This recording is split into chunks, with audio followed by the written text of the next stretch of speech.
All right, everybody. So we went through Google Maps APIs. I hope you guys had fun with that. I hope you experimented, maybe came up with some cool stuff. Now we're going to go over the Google Books API. There's a little bit more going on here, but still relatively easy to use. Um, what we're going to introduce to you is AJAX calls, and AJAX stands for Asynchronous JavaScript and XML. In a nutshell, all that's really doing is it's making a request to get information. The second thing that we're going to introduce you to is JSON data. So we're going to use AJAX to call for JSON data, and we're going to get more into that in just a minute. But for right now, let's go ahead and start coding out all the HTML we need. I'm just going to map this out. The first thing, I'll just put an H1, and I'll say book finder. Next, I need an input. So do input. I'll give this an ID of search. And then I'll add a placeholder and call it title or author. Next, we need a button. So I'm going to add a button. I'll give it an ID of button. Say type button.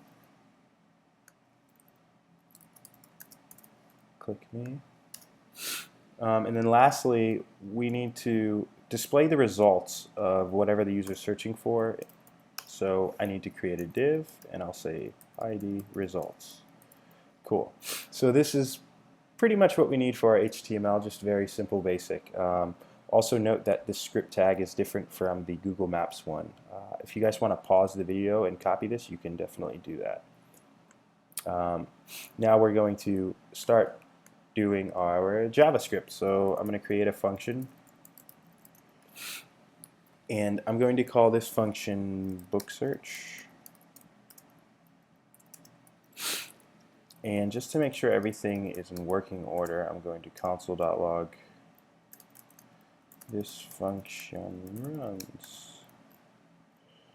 And then I'm going to add an event listener so that we can see what's going on. I'll say document dot get element by ID, and this is going to be button dot add event listener, and then we'll have it be a click event, book search, and false.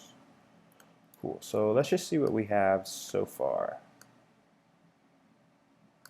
Book finder, open my console just in case there's any errors. This function runs. Cool. So we can now move forward and start coding out the other things that we need, right? So I'm going to create a variable, and I'm going to call it search. And it's going to be equal to document.getElementById search.value, because it's taking the user input, and then it's going to store the value inside of this variable for us to reuse. Document.getElementById results dot inner HTML rows, and lastly I'll console.log search. Cool. So now what we can do is we can get into our AJAX call. It should look something like this. And then inside we need to set different properties. I'm going to say for the URL it's going to be https://www.googleapis.com/books/volume1/volumes. Question mark Q equals Cool. And then after that, I'm going to use some concatenation and add search. So this means whatever the user typed in. So it's going to essentially take this and then add on at the end. This is a query, right? It's asking to get certain information. So it's going to go here and then plus whatever the user typed in. It's going to automatically add it on at the end. And then after that, we need to specify what data we want. Like I said, we're going to do JSON in this one, so I will say JSON. After that, I will add success, function,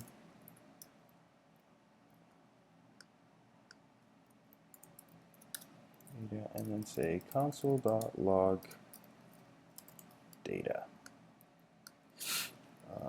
Beneath that, we need to say type get.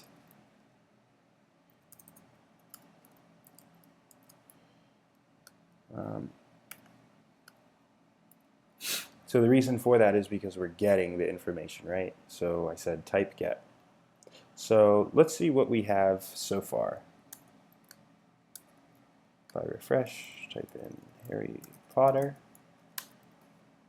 Harry Potter, and now it's now pulled up this object, right? I have all of these items in the array.